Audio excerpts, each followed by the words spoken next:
Hey y'all, it's HealSide Healer here. I just wanted to go over the seven spiritual laws of success tonight. With these seven spiritual laws, these are very important to follow while you are indulging in your spiritual journey. And they are pretty simple. They all kind of piggyback off of each other to help you have more of an understanding of each individual law as you work through them. So at this point, I'm just going to dive right into it. The first law is the law of pure potential. So this law has two different things. It has an object referral and then we have self referral. And with an object referral, that is more like ego based, like you need people's approval. And then with self referral, that's more like self knowledge and the power of self. And along with this law, it is very important to do this law to help fulfill any dream that you have. And what is also important with this law is the stillness is the most important when it comes to manifestation. Also, there is a lot of power in silence. When you are silent and you are still and you are moving in divine timing and all that here in the in between time, that is flowing, and that will allow the universe to bend its knee to you because you are flowing. You're not resisting. You're not trying to change anything. You're not trying to do anything. You're literally just flowing. To practice this law, it's best to meditate. I strongly encourage that you try to meditate 2 times a day for 30 minutes apiece. Also, along with that, with meditation, there is silence, and also make sure that there's like a no judgment zone. It's not very good to, judge others. That's like pointing the finger. Like, when they say, like, when you're pointing a finger at somebody, there's four pointing back at you. I guess it just comes back to like accountability.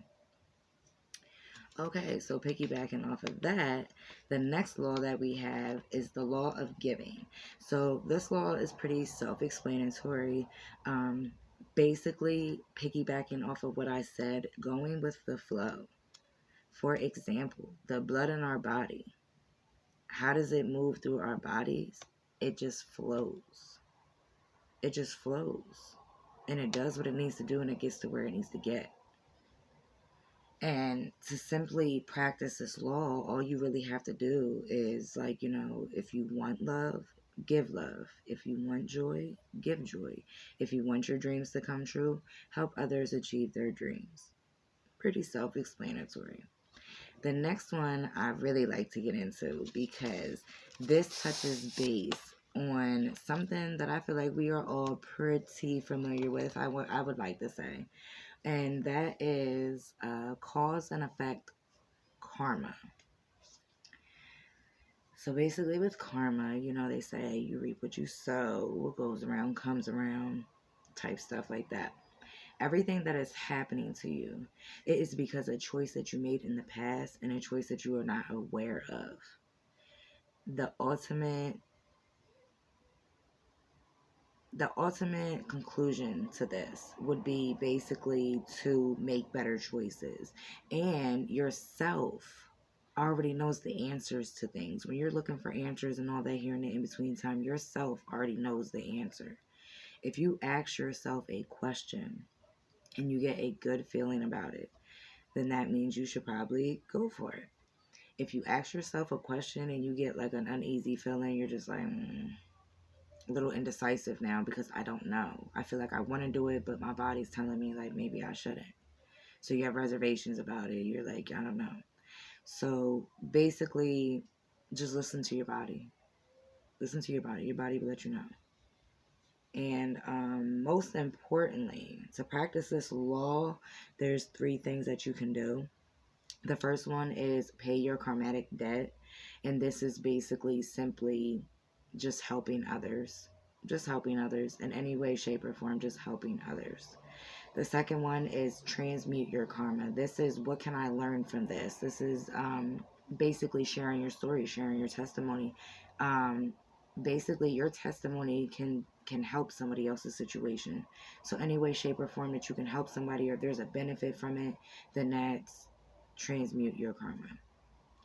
And last but not least is transcend. And this is basically meditating in it. Meditating in your karma. Channeling it, figuring it out, working it out, stuff like that. Okay, so now we are on law 4. And with this law, this is least effort. And to me, this is pretty self-explanatory. This law is basically flowing effortlessly. You're going to hear me say a lot flowing, because that is ultimately what a spiritual journey is about.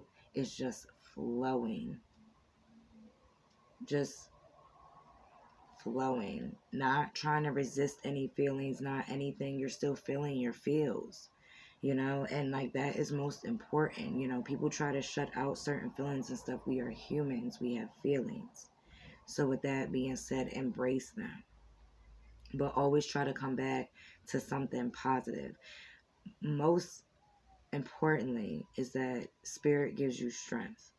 So when you do feel that little bit of resistance and stuff like that, like not going with the flow and stuff like that, your spirit will give you that little bit of strength you need to keep going, keep pushing, make it to the finish line, get it done. And last but not least, to practice this law, all you simply have to do is love, help, and give. They all, like I said, all these laws are going to be piggybacking off of each other. So you are going to hear a little bit of repetitiveness, and that is just to explain the laws and how they piggyback off of each other. Okay, now we are at Law 5. Law 5 is intention and desire. And this is one of my favorites. This is where we talk about what is the difference between attention and intention. And I really like touching base with this because I feel like they can definitely get misconstrued and misunderstood. So with intention is powerful and it transforms. And when there's intention, it basically gets its own fulfillment, regardless if it's like a positive or a negative. It's kind of just like a up in the air type of situation, where if it's done with an intention is where it transforms and it is powerful, and that's when things start moving and stuff. So you have to be mindful, and also with the whole mindful of what you say, because words are spells type time. So definitely just be mindful when something is coming from an attention base and when something is coming from an intention base. You have to be mindful with that. And last but not least, you cause everything to manifest. You are the creator. So just like I said, basically words are spells. So with that being said, if you keep saying something over and over again and it's not necessarily the most positive thing in the world, you will manifest it. You are the creator. You decide everything. It all comes back to self, which is accountability. Moving right along, we have Law 6. This is the law of detachment. Now, people see this law and they're just kind of like, what? Like, I got to detach from everything? Like, no, look at the bigger picture here. It's okay to still have your feels, which is like love and care and like, all that. But it's like, don't lose yourself in it, like still be true to you, still stand, on everything that you stand for and believe in and all that here in the in-between time, while still giving love and all that, if that makes sense. So basically with detachment, you have to let go of the outcome and trust the universe. So with that being said, it's not trying to control everything, because sometimes there's just certain things that you just can't control. And that drives some of us crazy. So with that being said, if you just kind of like let go and let God, is basically like the same, the same type of scenario. So with detachment, a lot of us try to find happiness in symbols. And what I mean by symbols is like cars, houses, how many times I can get on an airplane, things like that. Symbols, they come and go. They're not here to stay. So with that being said, chasing symbols is like settling for the map instead of the world. Attachment is basically not trusting the universe, not trusting your higher power, is basically what attachment is, because it's like you're kind of like holding on to something. And with that being said, if you detach, you're giving all your trust and everything to whoever your higher power is, the universe, you know what I mean? So with detachment, it is best to help things flow. When you detach, it's easier for things to flow because you're not trying to intervene and change anything and control anything. You're just kind of just letting whatever's going to happen is going to happen, whether I try to stop it or not. So, with that being said, I'm going to go straight to the last law, which is the law of purpose of life, which is the whole point of life. You know, you have a vision of what you want to do and all this here in the in between time, which is what is your purpose. So, with that being said, I'm going to dive right into it. That's where you find your talents. That's when you find out what you really love to do. Is it really a hobby or is it your calling? Is it something you're supposed to be pursuing or is it something that I do when I have downtime type of situation?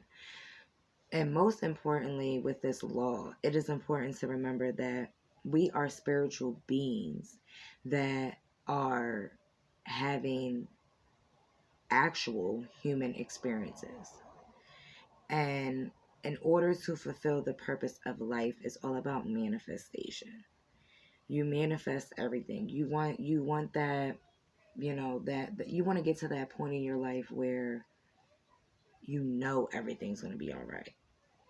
Like, you know everything's going to be all right. You trust it. You believe in yourself. You speak life into you.